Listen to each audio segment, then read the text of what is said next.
Praise, amen. Hallelujah. Isang po ng malakas at mataas pong palakpak ngayong hapon ito. Hallelujah. Magandang hapon po sa bawat isa at sa ating Diyos na buhay na nasa ating kalagitnaan po. At sa ating mga online viewers na tatlo. Meron po ba? Or, Meron na po. meron naman daw. Mga 5 naman. May dalawa na dagdag. Ayan, magandang hapon po sa lahat, sa patuloy na sumusuporta po sa ating gawain, sa Taranay. Bago po tayo mag-umpisa, meron po ba munang gusto magbalik ng pasasalamat sa ating Diyos? Meron po ba? Ayun, ang ating birthday celebrant. Palakpakan po natin ang Lord sa buhay ng ating kapatid, Brother Ped Hortaleza.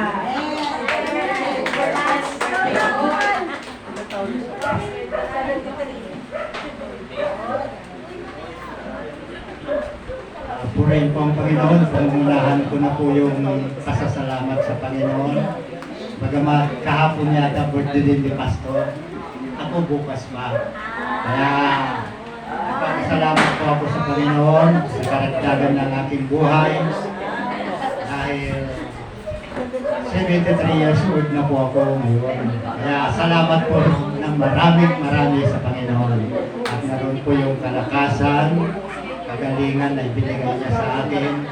Dahil sa mga nagdaang mga araw, talagang maraming pagsubok na dinanas ko rin. Karamdaman, dahil sa mga karamdaman. Pero salamat, maraming salamat sa Panginoon. Dahil sabi nga niya, pagsubok man o pagpapala na dinaranas ng mga Kristiyano, ipagpasalamat natin sa Panginoon sapagkat ito ang kalooban niya. Amen po ba? Kaya ganun din po, gaya ng pangako ng Panginoon, pagpasalamat daw natin at bilangin yung kaarawan natin kung sa ating na ginagawa ng Panginoon. Pagpasalamat natin siya upang magtamo daw tayo ng matalinong puso. Kaya purihin po ang Panginoon. Purihin po ang Panginoon.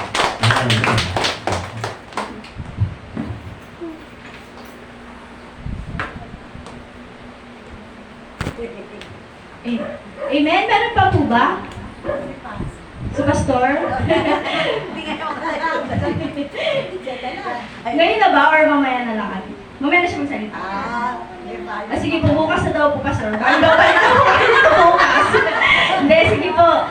Para po magtuloy-tuloy na at mabigyan ng daan yung iba pa po programa natin ngayong hapong ito. Tawagin na po natin ang ating tagapagsalita ngayon na manggagaling po sa ating pastor. Ano po ba? Pastor Marcelo na po. Yes, Pastor Ed. Sige po, tawagin na po natin Pastor Marcelo. Ay, Sister Jill na ba ngayon? Sister Jill Bueno. Si Doc kasi ito eh.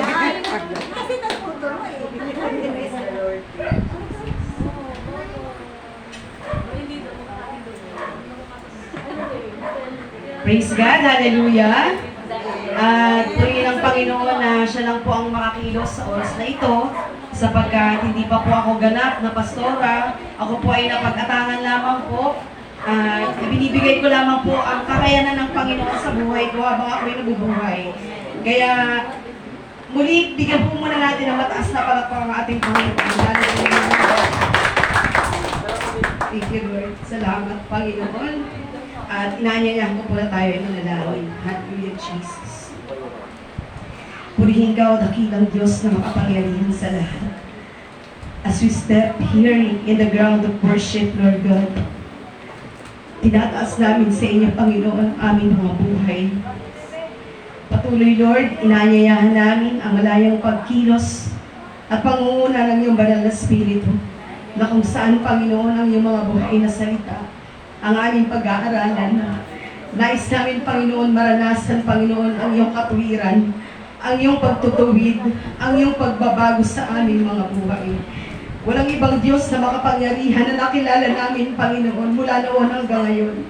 Salamat sa walang hanggang pananampalatayang nagpapalakas sa amin, O Diyos. Muli, Lord, isinusuko namin ang aming buong pagkatao. Saliksikin mo ang laman ng pusong ito, O Diyos, upang malaya kang makapenetrate at makakilos ang iyong banal na spirito. Itago mo po, Panginoon, ang iyong abang lingkod, Panginoon, sa inyong likuran, upang ikaw lamang, Lord, ang siyang makita, ang magliwanag, at magbigay, Panginoon, ng dunong na buo, Panginoon, ang pagkilos ng iyong banal na spiritong banal, Panginoon. Kaya, Lord, I acknowledge your Holy Spirit to be in the center of our worship through the messages, Panginoon, na ibibigay mo. Dalangin ko, Diyos, puspusin mo, Panginoon, ang laman ng puso ng bawat isa at ihanda mo, Panginoon, ang aming mga taniman, Panginoon, ang iyong mga salita na ito, Panginoon, ay magiging pakinabang at magiging buhay namin, Panginoon, sa tanging pangalan mo lamang, Jesus. In Jesus' name I pray and I declare, Amen and Amen and Amen. Hallelujah. Purihin ang Panginoon. Tingnan mo yung mensaheng ipinagkaloob ng Panginoon. Through joy and peace. Pero bakit ka naiiyak? Bakit po tayo naiiyak? Kasi totoo po yung nararamdaman natin. Di po ba? Totoo yung nararamdaman natin kagalakan sa presensya ng Panginoon. Every time na lumalapit po tayo sa ating Panginoon. Ito na po yung buhay natin.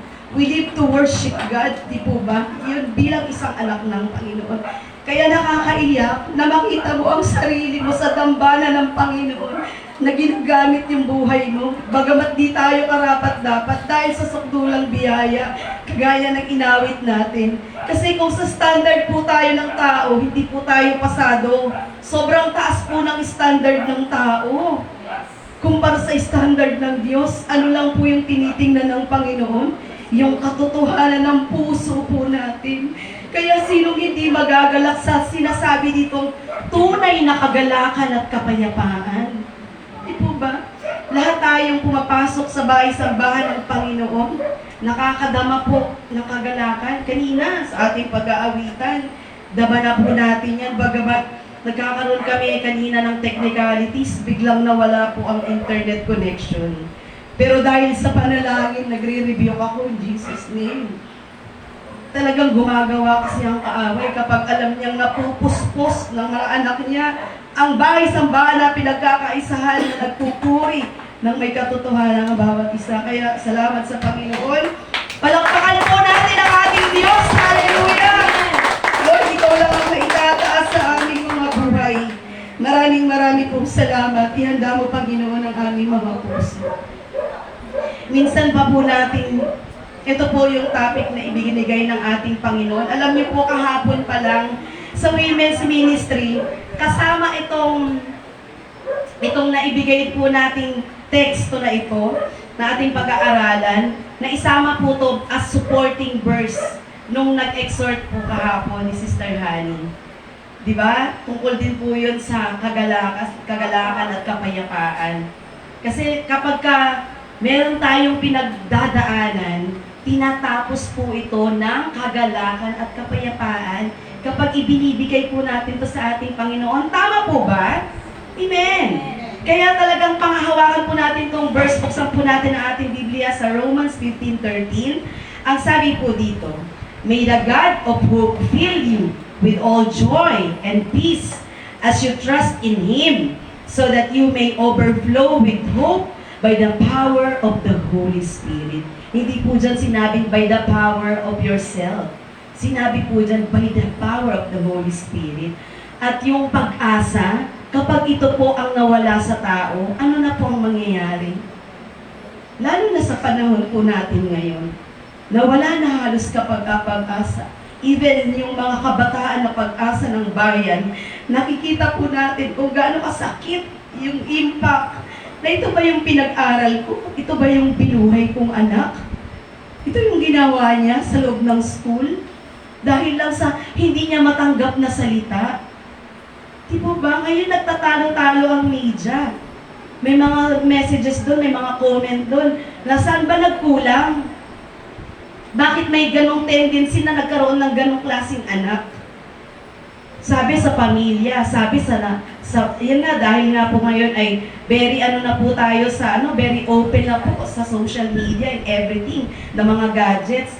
Nagkaroon po ng contribution yun para malihis lalo ang kabataan.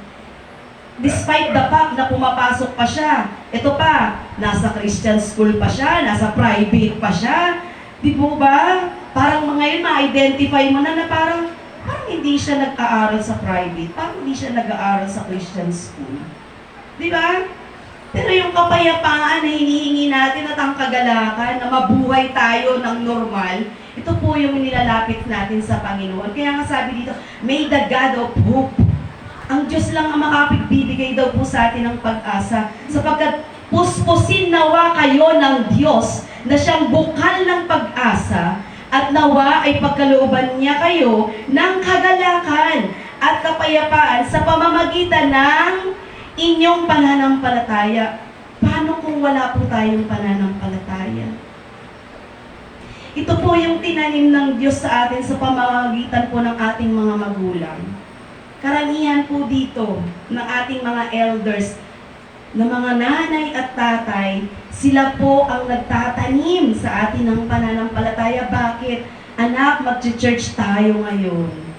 Anak, kailangan mo umattend kasama ko para sa children's ministry, nandun ka. Diba ganun po yung natin? Bagamat hindi natin masubaybayan sa bawat sandali ang ating mga anak sa panahon nang sila'y maliit pa, pero pinasusubaybayan natin sa presensya ng Panginoon, anong kalalabasan ng inyong anak? Di ba? Very encouraging yung magiging outcome niya kasi may fear siya sa Panginoon, may self-discipline siya, may wisdom siya, at meron pa siyang talent na ibinigay ng Panginoon na makapagpatuloy. Kasi doon nag-uumpisa yun sa talent na ibinibigay ng Lord sa bata. Doon pa lang nakikita na natin na, ay, ang galing niyang kumanta, ang galing niyang sumayaw, ang galing niyang mag-memorize. Pagka yung memorization, ang talino sa memory verse, doon pa lang makita mo, matalino yung anak ko. Kaya lang, kailangan ng guidance. Kaya saan natin dadalhin ang ating mga anak? Sa bahay ng Panginoon. So itong sabi niya, puspusin nawa kayo ng Diyos na siyang bukal ng pag-asa, at nawa'y pagkalooban niya kayo ng kagalakan at kapayapaan sa pamamagitan ng inyong pananampalataya, upang mag-umapaw ang inyong pag-asa sa pamamagitan ng kapangyarihan ng Diyos. Doon po tayo nagtitiwala.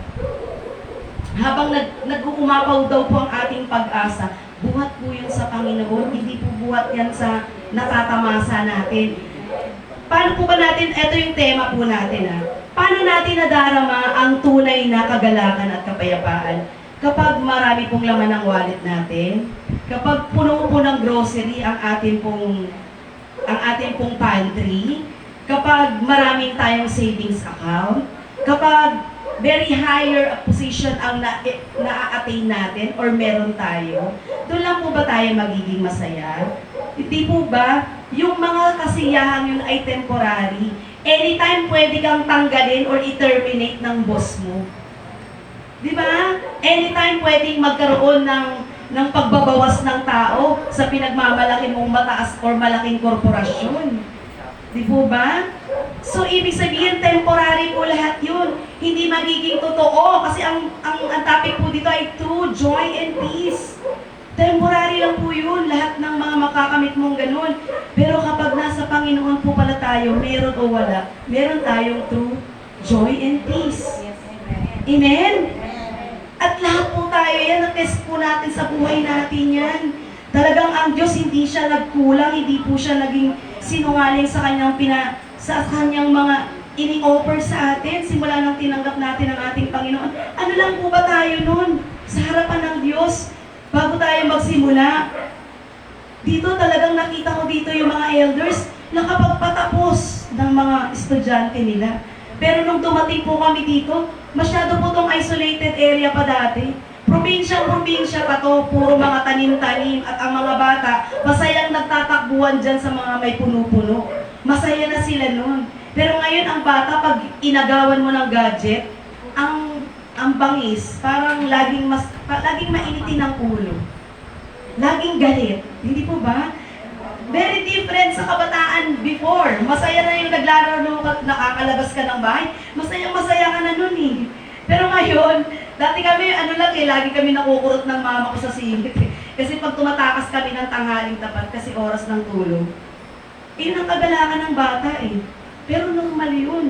Yun ang pinaka-the best na naranasan namin. Compare ngayon, mga bata ngayon, nagsosolo, maghapong sa kwarto, nakakulong, nakalagay lang siya sa gadget niya, hindi siya gumagalaw.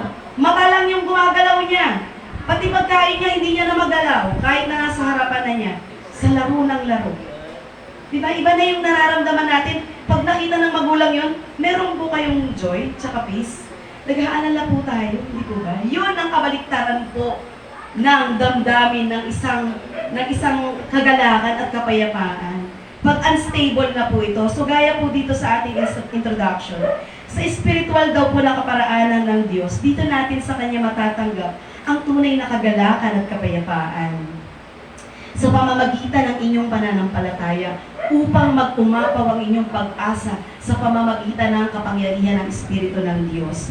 Inuulit-ulit po yung pagpapaalala ng Panginoon sa atin, sapagkat ang hirap po, kapag Kristiyano ka na, ang tagal mo na, pero parang stagnant pa din tayo, parang beginner pa din po tayo. Ang tanong po dito, pang-ilan ba sa fruit of the Holy Spirit ang kagalakan at kapayapaan? Pangalawa, pangatlo. Amen. Kunin niyo po yung premyo kay Doc Edwin. May premyo po kayo niyan. May mamamaya, may matatanggap po kayo. So, nasa second and third po. Kasi ano ang una? Love. Yes, ikaw pa din. Ano po kayo dyan? So, yung fruit of the Holy Spirit po, anong verse po natin makikita yan? Galatians 5:22. And? Okay. So, wala na kayong prize. Kasi kanina pa kayo So, nasa Galatians 5:22 and 23. Ang sabi po dyan, yung fruit of the Holy Spirit daw po ay love, joy, peace, patience, kindness, goodness, gentleness, faithfulness, and self-discipline. Siya po yan. Sa dami po ng bungang yan, napakapalad mo kapatid kapag nasa iyo lahat ng bunga na yan. Di ba? Hindi ka ba masisiyahan nun? Talagang yung kagalakan mo nun at ang kapayapaan mo. Amen na amen. Kasi nasa iyo lahat ng bunga. Hindi ka ba babatuhin yan? Babatuhin ka yan. Kasi iuhulog nila yung bunga mo. Para makaramdam ka ng kabaliktaran ng joy and peace. Hindi ka na matutuwa, wala ka ng kagalakan kapag sunod-sunod ang pagbabato sa'yo ng problema at sunod-sunod yung pagpapahirap sa'yo na may karamdaman ka.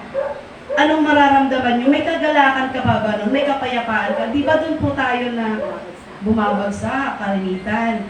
Pagka pinanghinaan ka na kasi wala ka ng pag-asa. So yun po yung kabaliktaran niyan. Kaya ang sabi po dito sa Tagalog po, subalit ang bunga ng Espiritu ay pag-ibig, kagalakan, kapayapaan, katsagaan, kabaitan, kabutihan, katapatan, at pagpipigil sa sarili. Tayo bilang isang Kristiyano, ito po yung pinapanalangin natin sa Panginoon na magbunga sa atin. Pero paano ito magbubunga? Ang sabi po dito, maliwanag na kapag ang tao ay walang kagalakan at kapayapaan, wala pa sa kanya ang bunga ng Espiritu. Amen? Amen. Kasi di ba sapagkat ang bunga di ba? Kapag hiwalay ka sa Panginoon, paano ka magbubunga? Wala ka sa puno, hindi ka nakakonect sa sanga na dapat ikaw ay nandun para kaya magbunga, mag-bear ka ng fruit. Kaya ang sabi dito, maliwanag na kapag ang tao ay walang kagalakan at kapayapaan, wala pa sa kanya ang bunga ng Espiritu. Kaya kailangan nating maranasan ang mga bunga ng pagpapawalang sala upang makaranas tayo ng tunay na kagalakan at kapayapaan. Ano yung sinabi po doon? Ano po yun? Yung nakakapagpatanggal po para hindi ka tubuan ng ganyang bunga? Sabi yung kasalanan, di ba? Bago po natin makamtan yun, yung pagpapawalang sala ng Panginoon. Kailangan maranasan na po natin yun. Sasabihin natin, hindi po tayo po lahat dito na ginagamit ng Panginoon. May mga lapses po tayo every day of our lives. Hindi po tayo perfect. Ang Diyos lamang po ang perfecto sa atin, naging perfecto sa ating buhay. Pero as much as possible, tinatry po natin maging mabuti. Pero hindi rin natin makukuha ang kaligtasan sa pagiging mabuti. Sapagkat ito'y biyaya at habag ng Panginoon. Dapat po natin itong tiyagain. Be intentional to get the fruit of the Holy Spirit. Hindi pwede itong ibigay lang ng Panginoon na wala kang pinaghirapan. Di po ba? Kaya nga ang dami natin problema eh. Nakita niyo po yun? At kapag ka ikaw ay nakakalampas sa mga problema at pagsubok na yan, doon unti-unting lumalabas yung bunga ng Espiritu. Amen? Kasi ibig sabihin nun, wala ka kapag wala ang Panginoon sa iyong buhay. Kaya sabi nga po dito sa Roma 5:1-8, ang sabi po dito, sapagkat napawalang sala. Romans 5:1-8, sapagkat napawalang sala na tayo sa pamamagitan ng ating pananampalataya. Ang laki ng factor ng faith para po tayo ay mapawalang sala sa ating mga kasalanan. Hindi pwede tayong tumanggap sa Panginoon nang wala po tayong pananampalataya. At ang hirap din pong tumayo dito. Kung wala ang bawat isa sa ating pananampalataya, may magpapatuloy pa po ba dito? Sa araw-araw na buhay natin, marami tayong, kahit hindi mismo ikaw ang gumagawa ng problema, pag na-involve ka sa problema ng iba, ano nang mangyayari sa'yo? Di po ba? Kalimitan kasi yung nagiging shock absorber, siya yung nakakaramdam ng problema nung kinokompanyon niya or kinocomfort niya. Di po ba? Tama po ba? Kasi hindi pa pwedeng ipagpe-pray ko lang to. Hindi pa pwedeng kailangan kung nangangailangan siya. Di ba ang sabi? Hindi daw sapat na pinanalangin mo siya kapag hindi mo inabot yung pangangailangan niya. Halimbawa, kalimitan nun, walang ganito. Sa kahit anong laki o liit ng kanyang pangangailangan, ginagampanan natin yun because faith without action is dead. Is dead, di ba? Kaya yun po yung nais na ipaalam sa atin ng Panginoon. Sa atin pong mga nagsisi sa ating mga kasalanan at Panginoon, wala na po akong pupuntahan, Lord. Kung sa tao lang po ako lalapit, Lord, hindi nila ako gusto. Maraming makikita silang ayaw nila sa akin. Pero ikaw, Lord, simula nung nagtapat ako sa iyo, na ganito lang ako, Lord. Bakit hindi ka tinanggap ng Panginoon? Bakit hindi niya napakinggan yung lahat ng mga isinuko mo sa Kanya? Lord, nagkamali ako, nagkasala ako in the past, in my young days. Kasi ang pagkakasala pumapasok sa panahon na ikaw ay wala pang muwang. Dahil wala ka pang experience, bata ka pa. Bata ka pa sa karanasan, kaya namamali tayo ng mga nagiging desisyon natin sa buhay. Akala lang natin okay nun. Pero pag nasa kalagitnaan ka nun, tumatakas ka na, mahanap ka ng parang para makalabas ka nun. Kasi nakita mo mali ang naging buhay mo. At kapag inabot ka ng Panginoon, ano mararamdaman mo? Di ba? Tunay na kagalakan at kapayapaan. Dahil may umabot pa sa akin kahit basura na ako.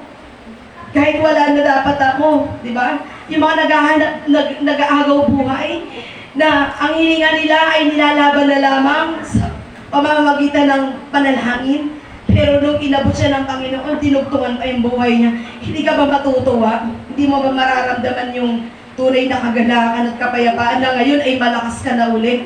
Pinabawi ka ng Panginoon. Kaya nais makita ng Panginoon yung puso natin kung talagang ipaglalaban din ba ako ng anak ko dahil pinaglaban ko siya sa panahon na wala nang lumalaban para sa kanya. Diba? Lahat tayo, meron tayong hangganan eh. May tayo, yung PC natin. Hindi ganun kahaba. Umiiksi tayo. Madali tayong ma-burn out, madali tayong mabulunan, madali tayong magsawa, madali tayong bumigay.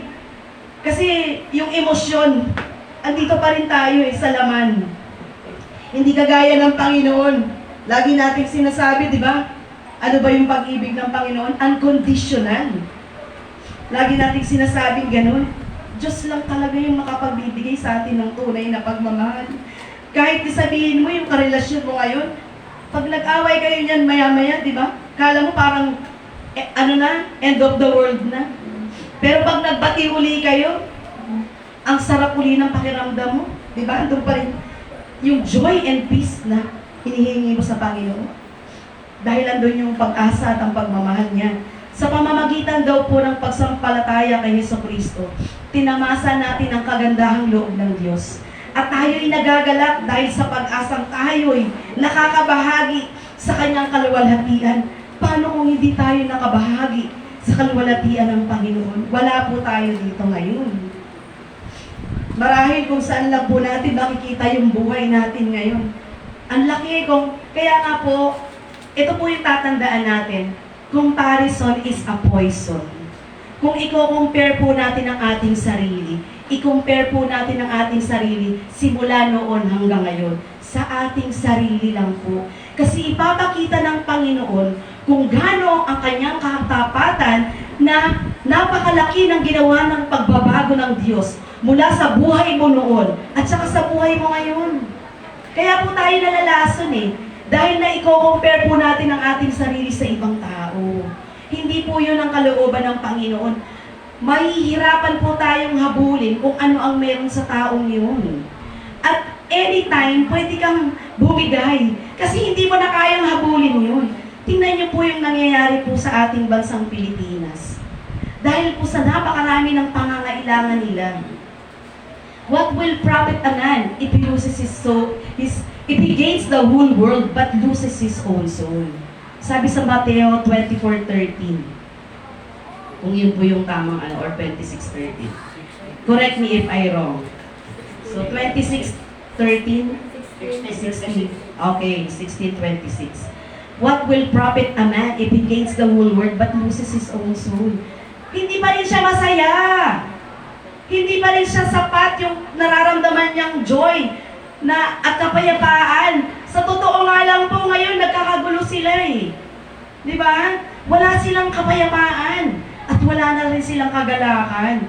Dahil ngayon, magbabayaran mo ang lahat ng iyong ginawa. Wala tayong itinanim na hindi natin aanihin. Kaya kung magtatanim po tayo, yung best seed na po para maganda po yung ating aanihin. At yan po yung lagi pinapaalala ng Panginoon sa atin. Oo, may struggle po tayo. Pero mas magandang mag-struggle ka sa sarili mong buhay. Kasi ikaw ang nagdadala ng buhay mo at ikaw din ang mag-gain ng buhay na dinadala na ipinagkatiwala sa iyo ng Panginoon. Gaya nung nakaraang message ni Doc, yung buhay natin hindi pinahiram, kinorek niya, kundi ipinagkatiwala. So pag sinabing ipinagkatiwala, binigyan ka ng authority ng Panginoon na gamitin daw po pala natin ito sa tama. Ngayon nandito na po tayo sa tama. Nasa tama po ba tayo? Amen. Amen. Dahil nasa Panginoon na po tayo, gamitin na natin sa tama yung atin pong ibinigay na pinagkatiwala ng Panginoon. Kasi sa totoo lang, wala nang ibang magtitiwala sa atin. Tingnan niyo lang po, wala na pong ibang, ngayon kasi mga tao ngayon parang na-trauma na sila, nagkaroon na sila ng ay hanggang ganito lang kita pagbibigyan. Pero hindi na kita pagbibigyan sa susunod. Di ba? Lalo na kapag nasa 5-6 ka, yung mga nagpapautang, tapos sabihin bukas, huli mo na to. Ganun, di ba? Tapos tataasan na interest mo. Ganun ang tao. Ganun po yung mangyayari sa atin. Pero ang Diyos, hindi tayo ginanon. Every time na nagkakasala tayo, ikaw, Jill, ang kulit mo, paulit-ulit ka nagkakasala. Ito yung prayer mo, tapos na naman ginawa. Di ba ganyan tayo? Yung pinipray natin, mararanasan mo na naman, naku Lord, kasi yun yung pinipray mo Doon ka tinitrain ng Panginoon Na yung prayer mong yan, sige, tetestingin ko sa'yo yan. Yung sinasabi mong gusto mo magkaroon ka ng kalmadong isip, yan nga, yung joy at saka yung kapayapaan. Yung kailangan i-control mo yung ano mo. Di ba? Kasi minsan tayo, nagiging ano tayo Yung sinasabi ngayon yung bagong term na laging naririnig ko kasi ito sa mga kabataan, overthinker. Di ba? Dati Tinkerbell lang Ngayon, overthinker ka na di ba? Pagka parang ano ka lang, tapos masyado kang emotional. Mga ganon. Di ba yung mga, kasi ito na po yung kalakaran. Na talagang ang tao, ay may ano na po, Hindi kagaya dati na talagang ang mga bata, ang lalakas ng loob, madidiskarte. Ngayon, konting tumba lang, iiyak kasi may sasalo. Di po ba? Ganun din sa pananampalataya natin. Hindi po tayo laging ganun dapat sa kaya nga yung prayer natin, pansinin mo kung ano yung pinag-pray mo, yun ang susubukin sa'yo. Doon ka testingin ng Panginoon sa pinag-pray mo. Kasi gusto makita ni Lord talaga, sige nga, tingnan ko kung ano. Ngayon, kapag ka napagtagumpayan ng Diyos yun sa buhay mo, ang sarap ng feeling, di ba? Di ba? Lalo na yun sa mga pinanalangin namin, sa pinagdaanan ng mga tatay namin. Tatay ni Sister, Maribig, tatay ko, tatay ni Jen, at sa iba pang mga kapatiran dito, na ipinag-pray mo. Tapos nung akala mo sobrang lubhang-lubha na, pero nag-extend pa rin si Lord ng awa. At ayan, kasama pa. At meron naman na talagang binigyan na rin ng Panginoon ng kapahingahan, kaya natanggap na rin natin. Kasi iba na rin, di ba? Yun yung tinitesting ng Panginoon, na kung ano yung pinapanalangin mo, ipaparanas sa'yo ng Panginoon yun. Kaya salamat sa Panginoon dahil sapagkat maging si Kristo man ay hindi naghangad ng sariling kasiyahan, subalit nagpaubaya tulad ng nasusulat. Ako ang binagsakan ng mga alipusta na sa iyo ipinapatama. Ano ang ibig sabihin po nito? Sino po ba ang nagsuffer sa krus ng Calvary? Sa krus ng Calvary, di ba si Lord? Lahat ginawa niya para sa atin. Na dapat tayo yun, kasi tayo na yung makasalanan. Wala nang ibang taong gagawa nito. Sapagkat ang Diyos lang, ang tao na nagkatawang tao at naging Diyos lamang ang gagawa nito para sa atin. Isang beses lang po ito, mga kapatid. Kaya anuman ang nasa kasulatan, noon pang una ay nasulat na sa ikatututo natin upang sa pamamagitan ng pagtitiis at pagpapalakas ng loob mula sa kasulatan ay magkaroon tayo ng pag-asa.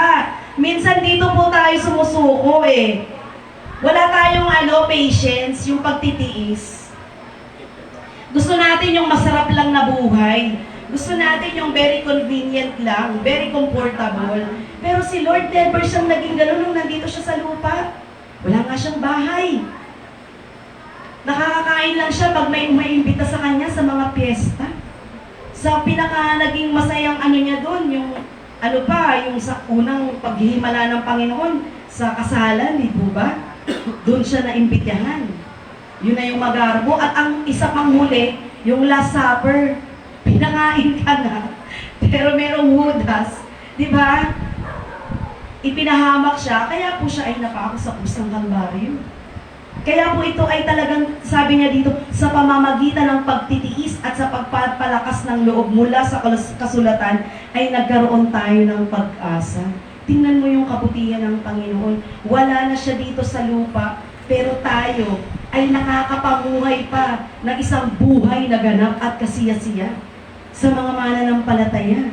At sino po dito ang hindi nakaranas ng pagtitiis simula noon hanggang ngayon? Meron po ba? Meron po bang naging exempted dito sa pagtitiis simula noon hanggang ngayon? Lahat tayo. Hindi po tayo exempted. Lahat tayo may kanya-kanya po tayong pagtitiis. Lalo na kung hindi ka galing sa mayamang pamilya. Abot-abot ang pagtitiis mo. Merong mga estudyante dito, makapasok lang kahit nakatawa yung sinelas, yung shoes nila, yung school shoes. Ako, dalas na dalas ko to Nakatawa ang school shoes ko, pero pasalamat pa rin ako, nasa private ako. Sa biyaya ng Panginoon. Meron dito may kapatiran dito, anak ng kapatiran, nakikita ko aga-aga dati nung pumapasok ako. Lakad ng lakad yung bata na yun. Shortcut ng shortcut pa yun, makarating lang sa school niya. Pero ngayon, nasa abroad na siya. At ang kabutihan ng batang ito, hindi nawala yung salita ng Diyos sa puso niya. Hindi siya nakakalimot at nakakapagkaloob siya kapag siya ay nakakarating dito sa Pilipinas. Di ba? Napakabuti ng Diyos. At nakaka-bless po yun dahil pinagpapahala niya ang gawain ng ating Panginoon. Bagamat siya ay may pinagtiisan. Alam mo, lahat ng mga tumayo po dito, na kung na-recall niyo po yung sharing din ni Doc Den, nung siya, sa panahon ng kanyang pag-aaral, kami rin siyang tiniis. Even though yung kanyang parent, yung kanyang ina, marami din pong tiniis. Ni Pastor San, hanggang ngayon nagtitiis. Akyat, di ba? Nagtiis siyang makaakyat dito sa ating, makagathered lang, makasama lang natin sa garden. Si Pastor Marcelo, kahit palipat-lipat yung sakit ng tuhod niya. Diba? At dito pa rin. At lalo na to, Sister Divine. Talagang kanina bumulong siya sa akin, yumakap siya sa akin. Dahil na-touch po siya doon sa mensahe ng Panginoon. Ito po, related din po ito sa naging mensahe ng ating Pastor, Fernan. Yung topic niya po ay, ang sabi po dito sa kanina, ang hirap din kasi ng medyo God fills the empty. Our emptiness po ang nakakapagpuno lang yan ay ang ating Panginoon. Hindi po natin kayang punuan yan. At yun po yung ginagawa niya patuloy sa ating buhay. Kaya tingnan mo, di ba kapag ang tao daw po ay wala sa salita ng Diyos at wala sa presensya ng Diyos, anong tawag sa kanya? Hungkag. Empty. Wala. Di po ba? Kulang. Kaya ito po yung nais ng Diyos. Nasabi dito, marami po sa atin dito na may iba't ibang pangyayari ang pinagtitiisan gaya ng paalala para sa atin. Basahin natin yung Roma 15:5-6. Sabi dito sa 5, sa loobin nawa ng Diyos na nagpapatatag at nagpapalakas ng loob na mamuhay kayong may pagkakaisa kay Kristo Jesus. Saan po ba tayo nagkakaisa? Dito sa loob ng bahay-sambahan na nagpupuri sa ating Panginoon. At dahil sa ating Panginoon, kaya po tayo pinagkaisa. Dati naman hindi po tayo magkakasama, tama? At dahil po ito ang purpose ng Panginoon, to gather His sons and daughter, di po ba, in this place, may purpose ang Diyos sa buhay mo, sa buhay ko, sa buhay ng bawat isa. Hindi lamang po tayo naririto para hindi mo rin naman masasabing magpapahinga ka kasi ang init. Hindi mo mapifeel yung marerefresh ka dyan kasi ang init sa pwesto natin ngayon. Pero dahil sa ang pagtitiis ay nagbubunga. At ang mga bunga na yan ay nagbibigay po daw sa atin. Di ba pag nagtitiis tayo, umiiyak ka?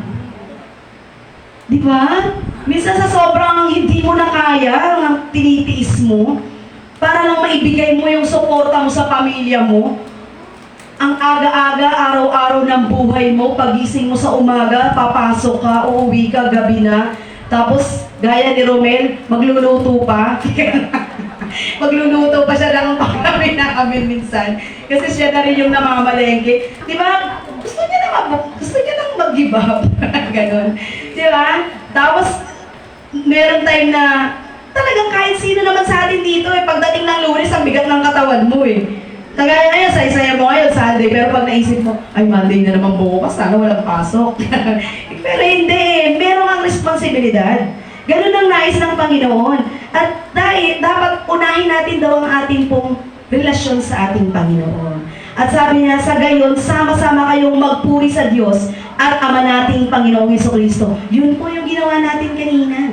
Sama-sama po tayong nagpuri sa harapan ng Diyos.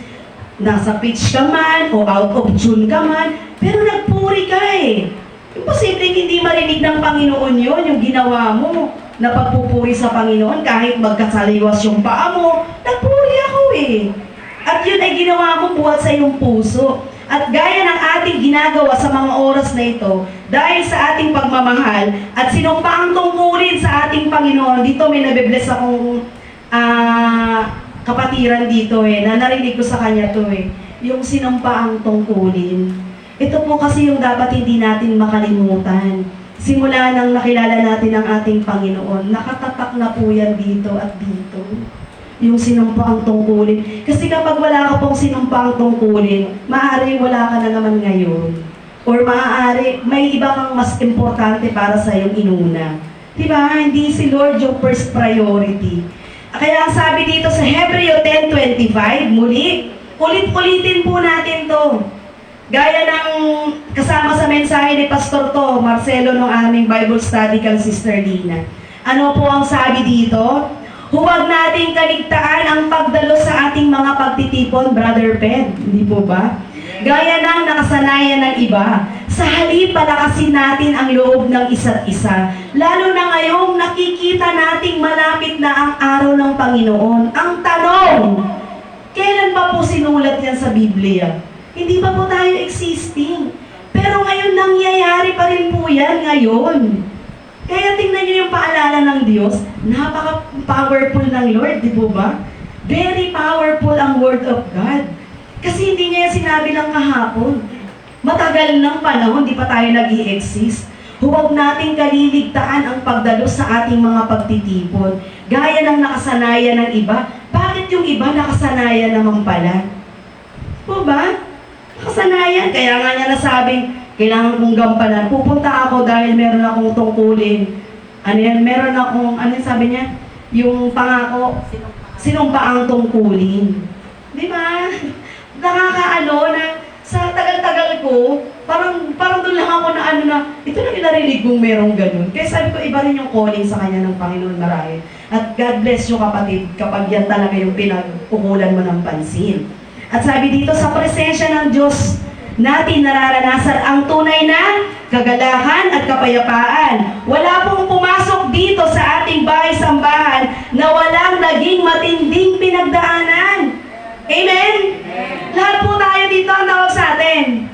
Survivor po tayo sa presensya ng Panginoon. Lahat pinagtagumpayan na ng Diyos sa buhay natin eh.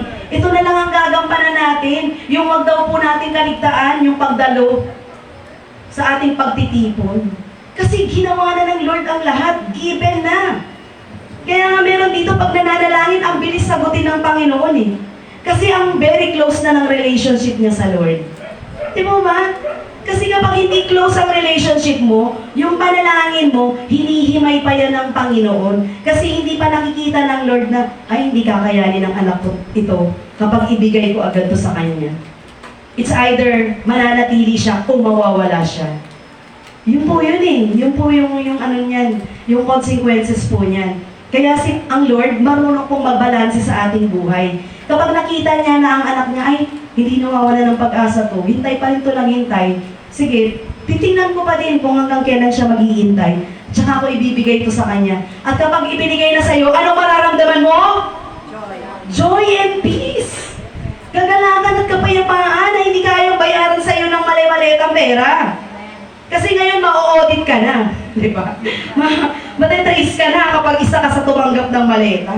Kaya nga, yung iba imbis na masaya, hindi na alam kung paano ang gagawin. Kaya muli-ulitin natin basahin yung teksto, Roma 15:13, puspusin nawa kayo ng Diyos na siyang bukal ng pag-asa at nawa ay pagkalooban niya kayo ng kagalakan at kapayapaan sa pamamagitan ng inyong pananampalataya upang mag-umapaw ang inyong pag-asa sa pamamagitan ng kapangyarihan ng Espiritu ng Diyos.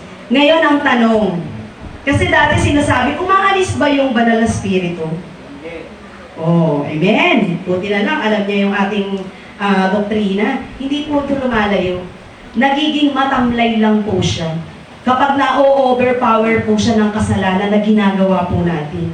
At hindi na natin halos maramdaman yung presensya ng Panginoon dahil nabababad na po tayo sa kasalanan. Kaya minsan, nagiging tayo sa malamig. Di ba? Lukewarm. Nagiging ganun po tayo. Ngayon, mainit tayo. Lahat tayo, hindi po tayo excuse doon. Pinagdadaanan po natin lahat yan. Minsan, maaano mo yung sarili mo na very on fire ka. Minsan, laylo ka lang. Di ba? Pinararanas ng Panginoon yun. Pero at the end of the day, at the end of that time, babalik ka pa rin sa presensya ng Panginoon. Kaya nga sabi, I'm coming back to the heart of worship. Ako ang tagal kong hindi nagpuri sa Panginoon. Parang nalungkot yung espiritu ko. Hirap na hirap akong makatimbre, makakuha ng pitch ko. Kasi nawala ka sa presensyang yun eh. Kaya ang hirap palang nun. Pero dahil sa bumabalik ka sa presensya ng Panginoon, bakit hindi bibigay ng Panginoon yun? Nagsusumamo ka. Kaya talaga ang sarap ng pakiramdam mo na, Lord, sinagot mo na naman yung panalangin ko. Amen? Meron po dito sa ating Biblia mababasa, 2 Bible character that loses their joy and peace because they disobey God and the Holy Spirit. Sino po ang dalawang taong ito? Si King Saul at si King David. Paki-flash na po. Ito po ang dalawang tao na nawala po yung kagalakan ng spirito sa kanilang puso. So, ito po si King Saul, ano po natin, ito po ay ano na po to, summarization na po ito. King Saul, 2 major disobedient acts. Ito po yung ginawa niya sa 1 Samuel 13, 8-14. Saul was instructed to wait for the prophet Samuel to offer sacrifices before a battle with the Philistines. Growing impatient and fearful of the deserting army, Saul took matters into his own hands and offered the burnt offering himself. Yung pinangungunahan natin, yung kalooban ng Panginoon. Isa po yan sa nagiging part po ng isang disobedient act na na-encounter po ni Saul sa kanyang buhay. Bagamat isa siyang hari, matipuno, wala ka nang hahanapin pa eh. All out na sa kanyang physical appearance. Plus the fact na hari pa siya. Pero, yung relationship ba niya sa Lord ay intact? Yung personal relationship niya po ba sa Panginoon ay very close? Very deep? Or swallow? So doon po ito pinakita. At sa 1 Samuel 15, 1-23, ang sabi dito, God commanded Saul to completely destroy the Amalekites and all of their possession. Saul spared the Amalekites, King Agag, and the best of the livestock, later making excuses that he saved the animals to sacrifice. Ito, sinungaling. Naging sinungaling pa po siya. Nagsinungaling po siya sa sarili niya pang gustuhan. Hindi niya po sinunod yung inuutos ng Panginoon. At nagsinungaling pa siya na ito po yung kanyang ipinalabas. Di po ba? Ano niyo po ba yan? Na kunwari ay nagapi niya, pero sa totoo lang ay nakipagsabuatan siya para lang makuha niya kung ano yung dapat niyang makuha dito kay King Agag. Di ba? Nasilaw siya sa power and sa wealth. Kaya ito po yung naging ito po yung naging naramdaman na naging malayo siya sa Panginoon. Kaya po tayo dito ay pinaalalahanan ng Panginoon na tayo po sa Panginoon, magkaroon lagi tayo ng takot sa Diyos. Sa lahat ng ating ginagawa, may nakakakita man o wala, lagi tayong maging totoo sa Panginoon. Mahirap sa totoo lang maging Kristiyano. Pero panindigan mo na dahil Kristiyano ka na di ba? Lalo na ngayon, ligligan na po tayo ngayon. At sabi pa dito, King Saul's primary sins were fear of man, pride, and partial obedience. Instead of offering genuine repentance, when confronted, he initially shifted the blame to his soldiers and people. Ito yung problema. Hindi ka na nga sumunod, wala ka namang takot sa Panginoon, pinangunahan mo pa yung kalooban ng Diyos, at ang nangyari pa, nagkaroon ka pa ng takot sa tao. Sa tao ka pa natakot. Nawala pa yung takot mo sa Panginoon. Dahil ang taas ng pride mo. Ito because of pride, sa pagmamataas. Kasi nga naman, hari nga naman siya Di ba? Pag sinabi ng hari ay walang mababali, yun yung pinanindigan niya.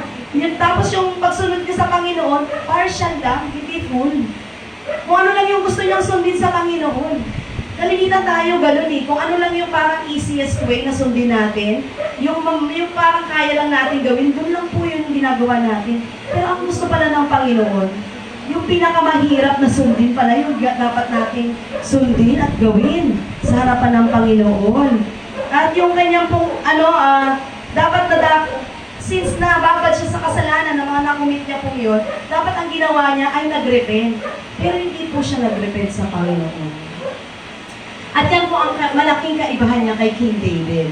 So ang sabi dito, because he repeatedly violated God's commands, the Lord ultimately tore the kingdom of Israel from his lineage and gave it to David.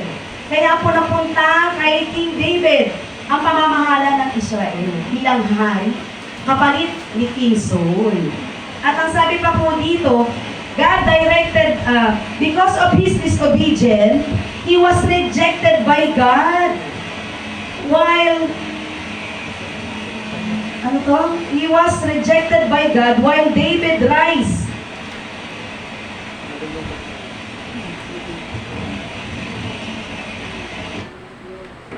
voucher.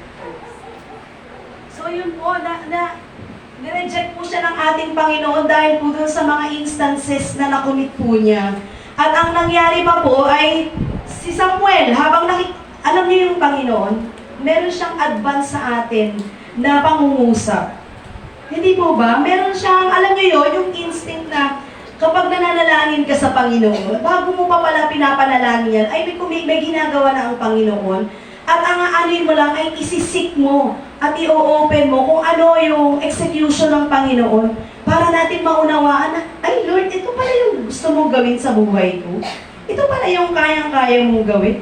Hindi niya alam. Pinagpaplanuhan na siyang palitan sa pamamagitan sa buhay ni David. Bagamat sa standard ng tao, kay Samuel, nung nakita niya si David, parang uhugin, bata pa, reject siya. Pero sa harapan ng Panginoon, hindi na-reject si David. Ni-rise up pa siya bilang isang kapalit ng isang hari. Nasasabihin mo talaga namang dati naman ay talagang malakas na malakas. Dahil ipinakita ng Diyos na ito ay karapat-dapat, di ba? Kaya siya naging future king, si David, dahil nakuha niya yung atensyon ng lahat ng tao nang matalo niya si Goliath. Amen? Kahit mga bata natin ngayon, alam yan sa ating mga ang tawag dyan, sa kanilang mga Bible study dyan sa baba ng Children's Ministry. At ito pa, yung downfall and tragic death ang dinanas po ni Paul. Saul's final years were defined by severe paranoia. Alam niyo po ito, yung paranoia, pagiging paranoid, yung lagi ka pong nag-iisip ng masama.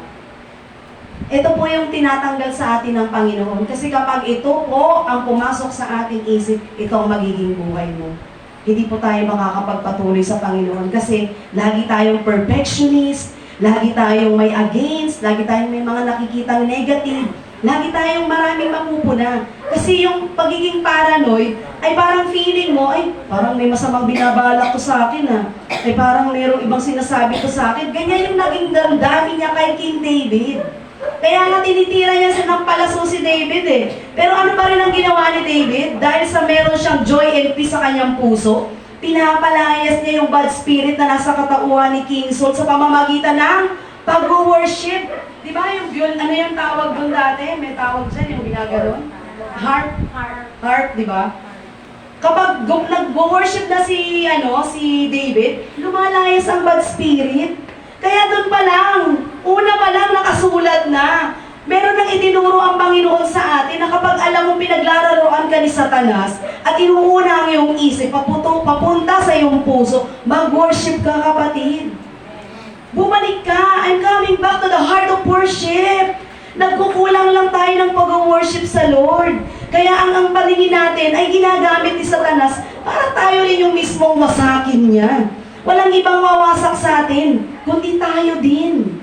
Dahil tayo ang may dala ng buhay natin, hindi natin pwedeng sabihin na winasak ka ni ganito. No! Ikaw ang may direktiba, ikaw ang may authority sa buhay mo. Kagaya ni King Saul, hindi siya pinaburan ng Panginoon. Di ba? Sa ginagawa niyang gano'n, hindi siya pinaburan ng Panginoon. Pinalitan talaga siya.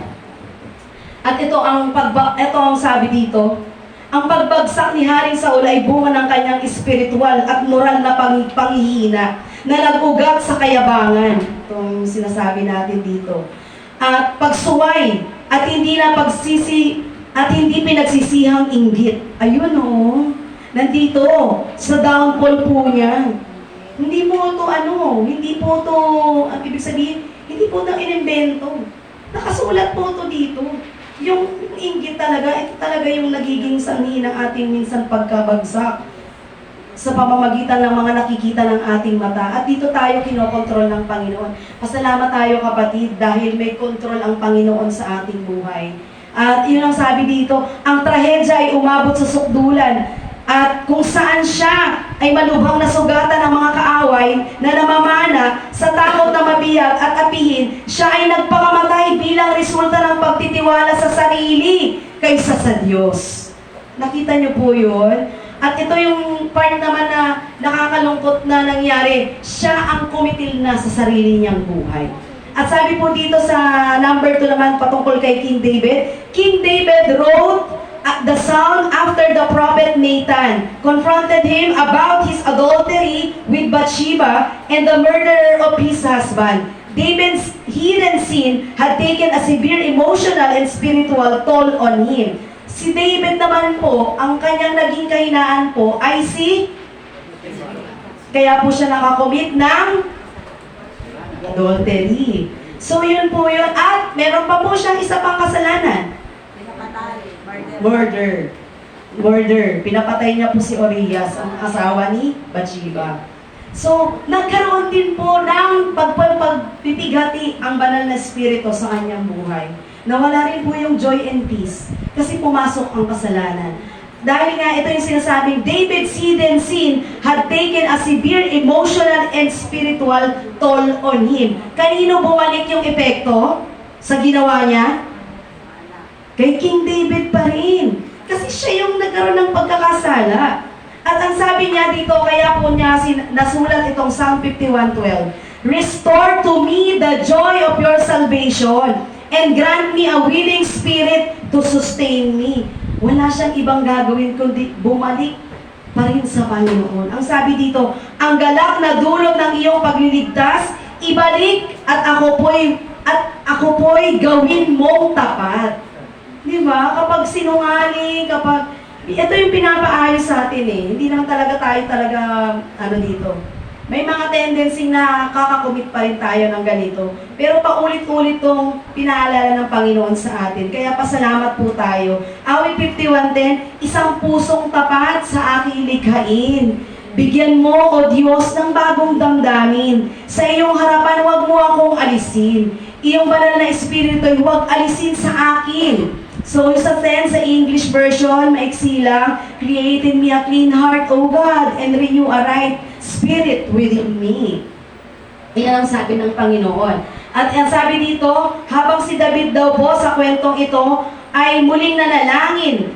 Ang kwento at panalangin ni Haring David sa awit 51 ay sumasalamin daw po sa isang pananampalataya na bagamat nakasisiguro sa kanyang kaligtasan, ang hindi pagsisisiyang kasalanan ay sumira sa kanyang relasyon at nag-alis ng kagalakan at kapayapaan sa piling ng Diyos. So yun po pala yung nangyayari. At ang paalala po ng Panginoon dito, alisin daw po ang kasalanan. So lahat tayo ay very prone. Lahat po tayo ay naka-expose sa kasalanan. Kaya yun po yung natin sa Panginoon, yung laging idinadalangin natin na restore unto me the joy of my salvation. Yun po, at create in me a clean heart and always renew a right spirit within me. Kaya po ang ating pong conclusion sa Roma 14:17, ang sabi po dito, sapagkat ang paghahari ng Diyos ay hindi tungkol sa pagkain o inumin. Ito ay tungkol sa matuwid na pamumuhay, kapayapaan at kagalakan na ipinagkakaloob ng Espiritu Santo ng Diyos. Ngayon ang tanong, kapatid, ano ba ang nasa iyo dyan? Ito ba ay pagkain o inumin? O yung kapayapaan at kagalakan na ipinagkaloob ng Espiritu Santo ng Diyos? Yan po ang iiwan ko pong katanungan sa bawat isa sa atin. Muli, basahin uli natin, sapagkat ang paghahari ng Diyos ay hindi tungkol sa pagkain o inumin. Ibig sabihin, hindi po ito ang basihan para tayo magkaroon ng totoong kagalakan at totoong kapayapaan, kundi ito ay tungkol sa matuwid na pamumuhay na kahit alam natin na may struggle tayong lumalapit sa Panginoon sa kabila ng ating mga pagbagsak at pagkakasala, pero dahil sa sinuko natin ang ating buhay na tayo magpapatuloy, ang sabi dito ay tungkol daw po sa matuwid na pamumuhay ay kapayapaan at kagalakan na ipinagkakaloob ng Espiritu ng Diyos. Kaya purihin ang Panginoon at ang bawat isa po nawa sa atin ay pagkalooban ng Panginoon ng tunay na bunga ng kapayapaan at kagalakan sa ating puso at sa ating buhay. Purihin ang Panginoon. To God be all the glory. Amen. Tayo po manalangin. Purihin ka, O Diyos, na makapangyarihan sa lahat. We acknowledge your presence in your Holy Spirit. Panginoon, na siyang nangusap at nagtagumpay sa oras na ito. Panginoon, maraming masakit na pagpapaalala, Panginoon, na salita ang aming narinig. Buhat, Panginoon, sa inyong direktiba, Panginoong nais ipaunawa, buhat sa salita ng Diyos. Lord, hindi kami, Panginoon, karapat-dapat.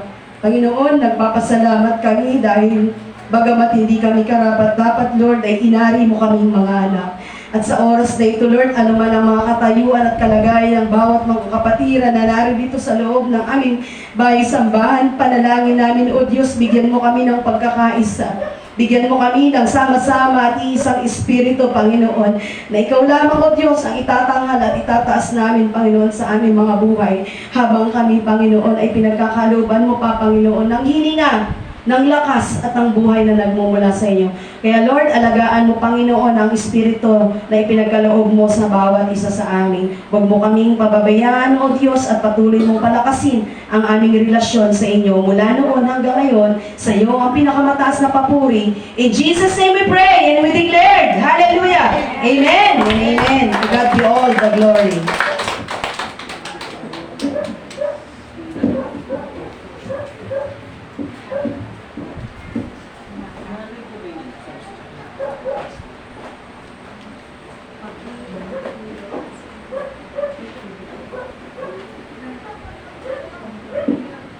Amen. Hallelujah, Lord. Tayo'y manalangin. Hallelujah, Lord. Purihin ka, Panginoon, sa iyong presensya, Lord God, sa patuloy, Lord God, na pangungusap mo sa amin, Panginoon. Tuloy nga po, Lord, na ang iyong salita ay magkabilay talim, Panginoon, na naghihiwalay sa amin mula sa aming mga kaluluan, Panginoon. Maraming salamat, O God, na ikaw ang patuloy na magtagumpay sa buhay namin, Panginoon. Bagamat puno kami ng pagbiliglig ng kaaway. Salamat sa mensaheng, Lord, na nagpabago muli sa aming mga puso, sa aming mga isipan, Panginoon. Maraming salamat, O God, sa sandaling ito, O Diyos. Buksan mo ang aming puso, Lord God, sa pagbibigay, Panginoon. Maraming salamat sa patuloy na provision mo sa bawat isa na narito, Lord. Sa patuloy na pagpapagaling mo sa aming mga karamdaman sa sakit, O God. Maraming salamat sa patuloy, Lord, na protection mo, Lord God, sa bawat isa, Panginoon. Sa patuloy, Lord, na pagbibigay mo ng mga trabaho ng bawat isa, Panginoon. Maraming salamat po, Ama, na patuloy, Diyos, na buksan mo yung puso namin na marunong magbigay. Wala man po, wala, Panginoon. Buksan mo ang puso namin, Panginoon. Pagpalain mo ang bawat isa, Panginoon, na narito, Lord God. In Jesus' name we pray. Amen.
Praise.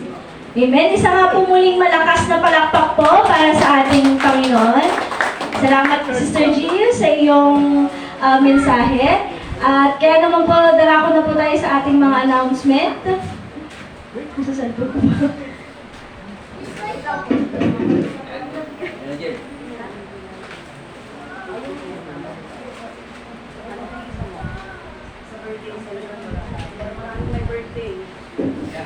Yan. Pinapaalalahanan po muli ang bawat isa sa ating ating mga kababaihan na kayo po ay magkakaroon ng 15th year Women's Anniversary sa July 18 sa Kalatagan po, sa Batangas. Sa local church po ito ng Batangas, sa oras ng alas 2 ng hapon. Sabado po ito, kung di ako nagkakamali. Tama po. Alas 8 ng umaga? Alas 8 po ng umaga, kaya naman po, yan. Makipag-coordinate na lang po kayo kay Sister Jill sa kung paano po yung transpo, food, and ayun po. At meron din po ang ating mga kalalakihan. Kayo naman po ay magkakaroon ng quarterly gathering takeover. District 2 po, September po kayo. September sa main church, alas 9 po ng umaga. At meron pa po, kapatid. Sa mga birthday celebrants naman po, salamat po sa Lord sa ating mga kapatiran na magdaraos ng kanilang mga birthday. Ang ating kapatid, Brother Pe, bukas po, June 29. Ang ating kapatid, Brother Julio Malilin. Ang brother husband ni Sister Cora. Ang anak ni Sister Cora po na si Carl Malilin. Sister Tess Garcia sa July 3. Si Julio Malilin, July 1st. Si Carl Malilin, July 2nd po. And ayun lamang po. Meron pa po, Pastor? At kahapon po si ating pinakamamahal Pastor Sunday Abogo. Kaya naman po, bukas po ay si Brother Fred, tinanggit ko naman po. Kaya naman po, in line sa ating birthday celebrant naman po na pinakamamahal Pastor Sunday, tinatawagan po ang ating Sister Jill sa kanyang basta Pastor, may iyak ko. Joke lang. Baka mag-expect si Pastor maiyak. Sige, tingnan natin kung kilala niyo ba talaga si Pastor. Tingnan nga natin, mag-ano nga tayo? Mag-fact check nga tayo. Kung kilala nyo talaga ba si Pastor San? Sino po dito yung bukod kay Papa na nakasama niya si Pastor at kay Pastor Marcelo? Dok, huwag ka na din sumali dyan. Kala ko nag-race na ka. Sino yung medyo matagal nang kakilala si Pastor San? Kailangan ko po ng representative. Hindi nakasama si Sister Day kasi yung mga kabatch niya na yun. Sino po yung medyo matagal nang kakilala si Pastor? Sino? Yung mga baby pa dati, kilala nyo. Sige. Sino yung representative dyan? Ako na! Ikaw na, Jen. Dito, sino representative? Si Ate Milet! Si Ate Milet! Hindi, dito muna sa una kasi iba pa dun. Okay, sige ikaw, Ben. Ikaw na lang, wala ka naman kasi lumipat si Julius lumipat si Julius So, dito si Angel, si Jake, Ate Milet, representative. Oo, kasi matagal na rin naman. Dito po! Tita Pising! Ate Pising ba o Sister Mariby? Si Ate Pising ang tinuro nila. Ayun ang MVP nila. Sige, tayo mo yung apat na yan. Sige, tayo po kayong apat. Tayo po kayong apat dito. May premyo po yan. Bibigyan ni Pastor Marcelo. Okay, may premyo po tayo dyan. Mamili ka kung anong kulay. Asan si Ate Pising? Dito po kayo sa unahan. Okay. So, ito po ito po yung ito po yung trivia. Oo, yung trivia. Meron ba tayo? Oo, wala lang coaching. Brother Jay, ilang years mo nang kakilala si Pas? Oo, bata pa ako nun. Mga 22 years. Wow! Ilan taon ka na kayo? 26. Talaga, walang dayahan to Angel, ikaw. Pastor, siguro po mga siguro ako 21 or 20, Hindi, mga 31 years na kayo. Nung taon na naman po. So, siya 22. 22. Kasi nung una naging Christian yung family mo sa amin. Hindi, ikaw may bata. Bata. O sige, nung 1 year old po ako. Hindi, siguro po mga 25 na po, Pastor. Kasi parang 5'7", nandito na po kami nung Okay, so ayan. Hindi ko na ba ilalabas sa mga picture ninyo ng mga childrens. So ito, Ate Bising, ilang taon mo nang kakilala si Pastor? Siguro kasi unay pastora eh. Mga 5 years, Pastor lang. magte-30 na, 25 years siguro, or 24 years. 25? Kasi magte-30 years na yung gawain doon eh. Una kasi si pastora eh. Pero kilala ko na si pastor na siya pa ngayon nag-alay kay Jun eh. 2 months pa lang kay Jun. So, dalawang 25 natin. Dalawang 25 years. Ikaw, Ate Milen. Ito si Ate Milen, baka ito tayo, Brenda. Ano na si Ate? Ilang years mo lang kilala si Pastor? Hindi ko na masyadong matandaan. Ilan ka na? Pero basta natatandaan ko, Bible study pa. Ilang taon na yung Bible study? 24. Siyempre, bago pa mag-Bible study, kilala ko na si Pastor. Nandun pa sa baba yung, siguro mga ilang years na yung ating sambahan Ito, dito. 31. Parang yun, mga 20. Basta nag-start po. Sa tingin ko na, basta yun pa na ako. Magbigay ka po ng number. Ano years ago? 33 na ito. Ilang years? 31. Siguro mga... Mga ano? Kung di 29, 30. Okay. So, sa parinig, 29 or 30, magpili ka sa 29 or 30. Ano yun? Ano doon? Ano doon? 30 na natin. 30. Sabihin na. Dali niyo yung ano Dali. Ang sa mga nanalo, yung pinakamataas ay si Sister Milet, 30 years. Okay. Oh. Ay, pag ginawa. At ang Milet nakuha, tuloy na yan.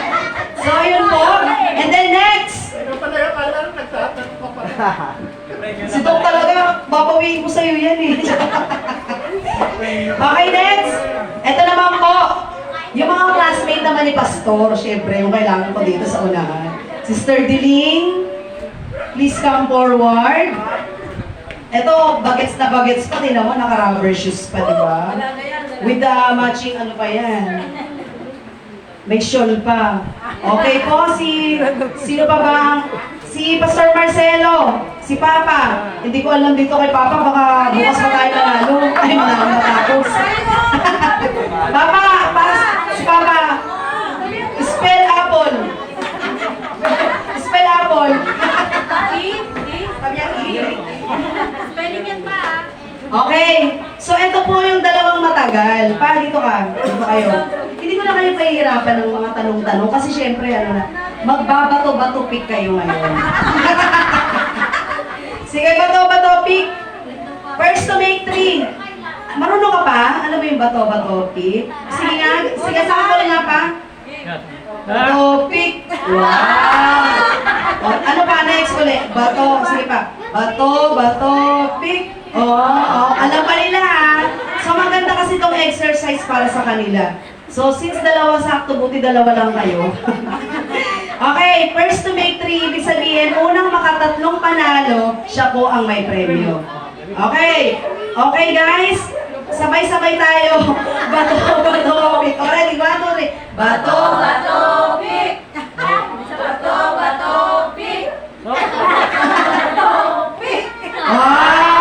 So sino yung una? Okay, 1 point. Pa, hindi ka nanalo. Meron pa, tatlo pa. Dalawa pa. Okay, bato, pick ulit. Galingan mo. 1, 2, 3. Bato, pick. Lakasan nyo.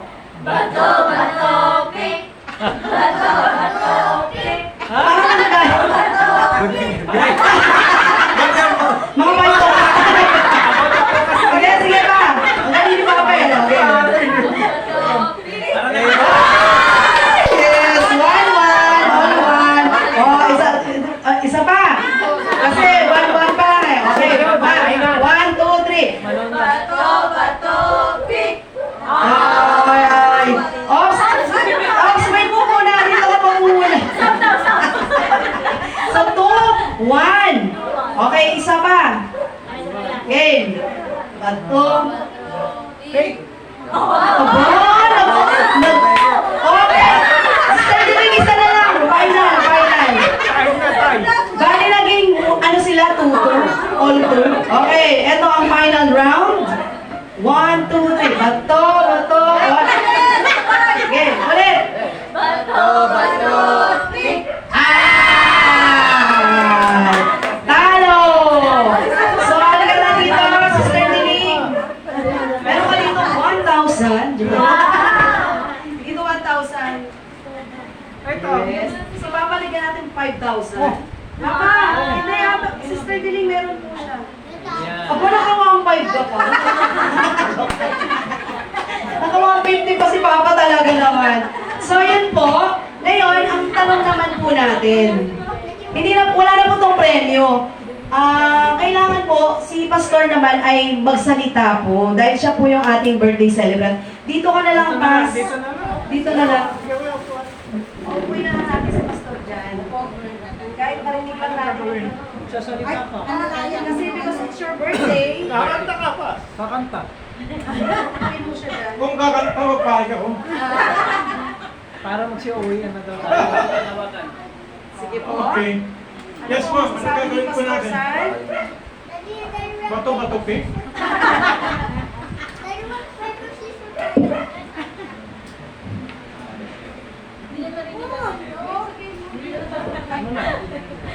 Pas, masasabi mo po sa iyong mga kawan, Pas. Ilang years ka pong nagturo dito sa atin po sa Talanay? Nakailang years ka po dito sa atin po Talanay? Matatandaan mo ba po? Basta I started preaching.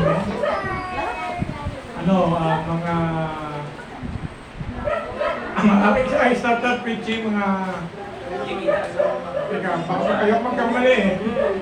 Alright, I started mga 2020, ano eh, 2026 ngayon, Pas. 2023. No, 2021.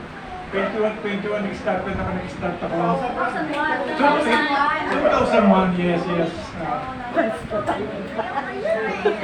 Ilang years yun? Aba na yun, 25 years pa lang.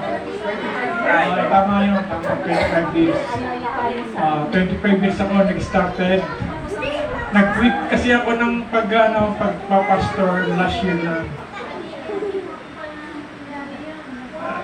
Tama. I know. I started sa District 1, no? In Solis, Tondo. 1981, Pas. Kaya? 1981. 1921. 1981. Ay, pala yun. Teka, naguguluhan ako. 1981. Kasi pag may nasulat sila lang ginawa para Ikaw nag-isaksi. Ako na yung tinigyan, ay pansin ako. Oo, sabi ko. Ano na, 90? Ayan. Siya ang aking mga instructor noon. Siya ang aking mga ginagawa. Okay, thank you, ma'am. Talaga nakalimutan ko na sa tagal.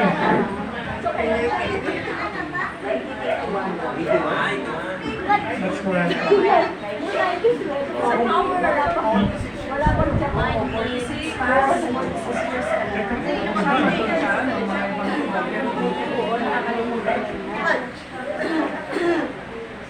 Nagtawa yan. Sabi mo, Sister Biling, it's okay ba yun? Sabi mo? Kasi talagang, no joke, talagang nakalimutan ko lang. Island ako nagsimula ng Pastor, binabato kita ng buti ng isor nila dati na 1980. 1980. Opo, 1980. Sabi, ano ministry yun sa inyo? Ano pa sa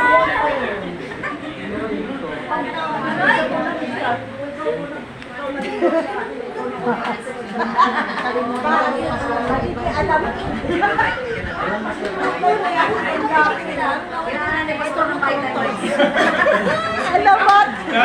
Those were the days natin, hindi mo maalala. Hindi mo matanda ni mga So, pangalan. Pas, ito na po. Final word po para po sa mga taga-district po. Ano po ang masasabi mo para po dito sa mga inumpisahan mo po dito sa district? Or something na kailangan ganyan. tangi kong masasabi, kaya marami ang mga nakasunod-sunod na sa akin. Ang una ko na napapansin talaga parang nakalimutan nila yung talagang gawain. The first thing that they forget, this is most important, is yung kanilang total, yung pang-araw-araw na gawain. Nakakalimutan nila yun eh. Minsan, supposed to be, they are to be in the respective ministry. Pero antay wala sila doon.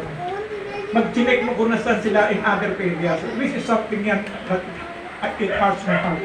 Nasasaktan ako na wala sila doon sa ministry pinagbilinan ko sa kanila. Wala sila, inaasahan ko nandoon sila pag tinicheck ko yung mga ministry. They are not there. Wala sila. At kapag na-check ko, nandun sila sa ibang ministry, na-check ko, nandun sila sa ibang gawain, attending sa mga gawain sa mga malalayong lugar. Sabi ko, dapat binigyan nila ng priority ministry na kanilang pinagkatiwala sa kanila. Okay? Kung saan sila in-assign, doon sila dapat nandoon. Kasi nasaktan ako ng isang na naka-assign sila sa isang ministry na nakita ko doon sila sa ibang gawain. Kainan, kanya pinuntahan, kainan. Which is, parang hindi ko maintindihan. Bakit kasi ibang gawain sila sa ibang kainan? Dapat, kasi meron ako isang, I will tell this one, meron ako isang tinuturuan, inasal ko sa isang gawain. And I understand na talagang nakukulan siya nagpunta. Alam niyo, nung ako ay inassign ko siya doon, yes, pastor, punta ko doon. Ang upang mag-deliver ng message ng Lord. You know what? Pagdating ng 6 o'clock in the afternoon, tumawag sa akin, humingi ng tulong. The guy was not there. He was not in the ministry. Alam niyo kung saan? He was there playing basketball. Nagbabasketball siya somewhere in Pasig. Okay, tumawag siya, humingi ng tulong. Why? Because he was confined in a hospital for emergency. While playing basketball, nalaglag siya, nagtapa siya, pagkatapos kailangan ng immediate magkaroon sa immediate medication. Nagkalasog-lasog yung kanyang katawan. Mga kapatid ko, he was there and was confined in a Quezon City hospital. Yung mga pilay doon, dinadala. Orthopedic, yes, he was there in orthopedic, yes. Humingi ng tulong na siya daw ay nasa isang emergency situation kung pwede siya tulungan sapagkat baka daw kilala ko yung doktor. At it's so happy na kilala ko yung doktor, humingi ng tulong na siya bigyan ng kanyang immediate medication. So, sabi ko, why you were assigned in some ministry? Why are you supposed in a hospital? Why are you there? In a hospital.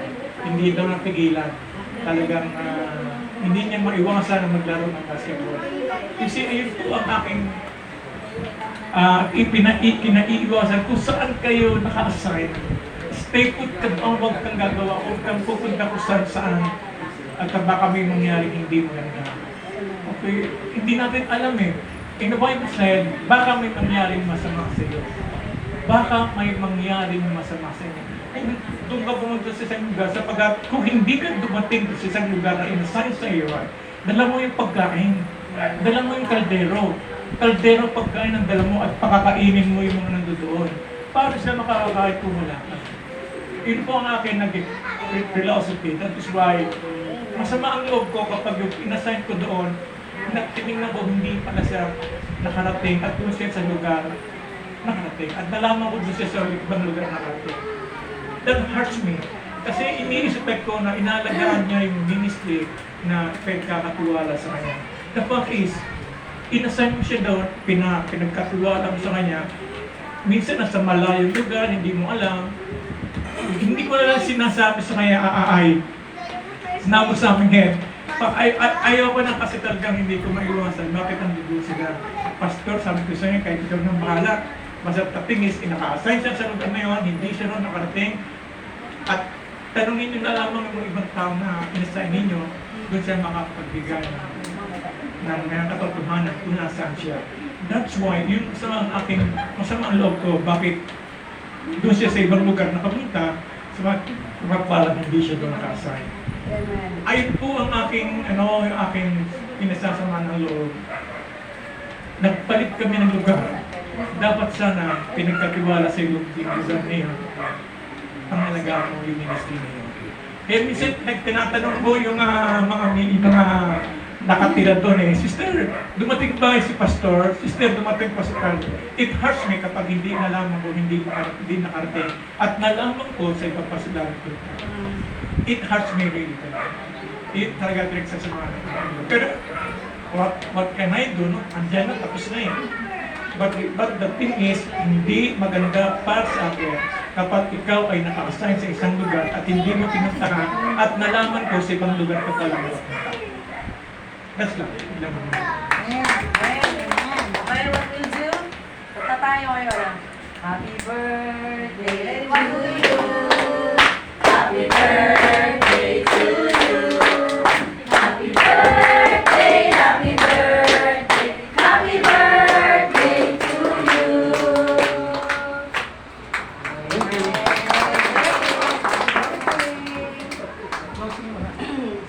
So, darako na po tayo sa closing prayer. Sino po yung ay, si Jeremy. Kala ko, lalayan na.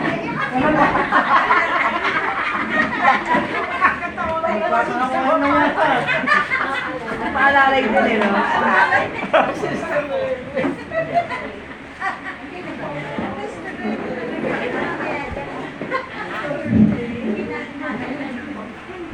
Darako muna tayo sa ating closing prayer. Lord, sa akong ito, Panginoon, nagpapasalamat kami, Panginoon, sa patuloy na mga salita mo, patuloy na paalala mo sa amin, Panginoon. Salamat, Panginoon, sapagkat nararanasan namin, Panginoon, ang kagalakan sa piling mo, Panginoon. Lord, salamat, Panginoon, sa hapong ito, na patuloy mo kami binibigyan ng karunungan na aming nagagamit sa aming pang-araw-araw ng pamumuhay, Panginoon. Sa pamamagitan ng iyong mga salita, Panginoon, ay patuloy namin nararanasan ang kagalakan sa iyong piling, Panginoon. Lord, salamat, Panginoon, sa buhay ng naririto, Panginoon, na patuloy, Panginoon, na namumuhay, nakasama ka, Panginoon. Patuloy ka namin, Panginoon, na dalangin namin, Panginoon, na patuloy ka namin makakasama hanggang sa huli ng salarin ng aming mga buhay, Panginoon. Lord, lubos kami, Panginoon, na nagpapasalamat sa araw-araw na binabago mo ang aming mga buhay. At nagpapasalamat kami, Panginoon, sapagkat ang buhay namin, Panginoon, ay hiram namin sa iyo. Salamat sa patuloy na kalakasan, Panginoon. Patuloy na karunungan. Patuloy mo, Panginoon, na pinanghahawakan ang araw-araw namin gagawin, Panginoon. Tinataas namin lahat ng ito sa inyo sapagkat wala kaming karapatan, Panginoon, ang ginin, ang kahit anong mayroon sapagkat ikaw lang ang may hawak nito, Panginoon. Lord, salamat din po, Panginoon, sa aming pastor, Panginoon, na hanggang ngayon naririto siya, Panginoon, sapagkat sa edad na yung pinagkaloob sa kanya, Panginoon, ay patuloy na niyang sinisika, Panginoon, bagamat sa kanyang nararanasang panghina ng kanyang panlupang katawan, Panginoon, ay patuloy namin siyang nakakasama, Panginoon. Lord, salamat, Panginoon, sa kanyang buhay. Dalangin namin, Panginoon, na patuloy mo siya, Panginoon, na lingapin, Panginoon. Ikaw lang ang aming Diyos na pinagkakatiwalaan at ikaw lang ang aming Diyos na ibig namin makasama hanggang sa huli, Panginoon. Lord, muli, binabalik namin sa inyong papurihat at pasasalamat sa iyong pangalan ni Jesus. Amen.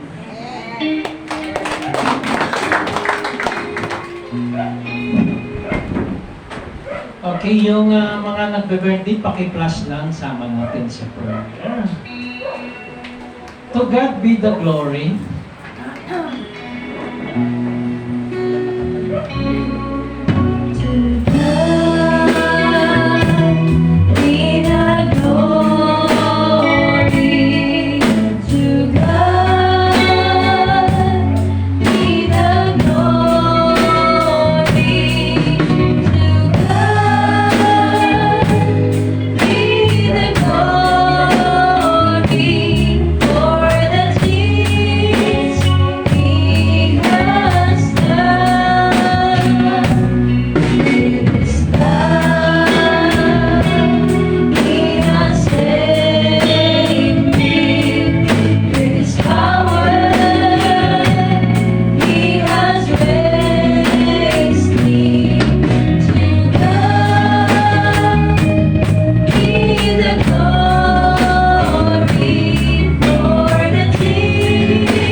Panginoon, nagpapasalamat po kami sa hapong ito sapagkat ang patuloy na iyong pagpapalat biyaya simula pa lamang kanang umaga hanggang sa mga oras na ito. Ang iyong mga salita, Panginoon, ang siyang aming napakinggan, ang siyang nakapagbibigay kalakasan sa aming pong espiritual na kalagayan. At sa hapong ito, kalinsabay po sa aming pong mga kapatiran na nagdaraos ng kanilang karawan, si Brother Julio, maging ang kanya pong anak, si Brother Carl, si Brother Faith Hortalisa, Sister Garcia, Tis Garcia, at maging aming Pastor Sam. Salamat po at maging kay Sister Deline. Sa hapong ito, Panginoon, salamat po sa panibagong buhay na kanila pong tatamasahin, panibagong buhay na kalakasan at ang iyong pag-iingat sa kanila. Ang siyang patuloy po namin hinihingi sapagkat wala pong buhay na hahaba o iiksit kung hindi ikaw lamang po ang siyang magbibigay nito sa bawat isa na nagdarapos ng kanilang karawan sa kapanahon ng ito. Kung meron mang silang dinaramdam, hinihingi po namin ang kagalingan at kalakasan ng mga nagdarapos ng mga karawan sa hapong ito, Panginoon. Salamat po sapagkat sa haba ng edad na kanilang tatamasahin, patuloy o kayong umaagapay sa kanila at nag-iingat sa kanila. Higit sa lahat, patuloy po rin silang ginagamit sa iyong ubusan upang magbigay ng kalakasan sa mga taong naghihina ng panampalataya. Salamat po sa iyo po namin tinatagubingin ang aming po mga kapatid nito, pagpalain po sila. So may nyo nawa ang pagpapala na nagmumula sa mga anak at Espiritu, humayo po tayo na mayroon pong kapayapaan sa pangalan ni Jesus. Amen at Amen.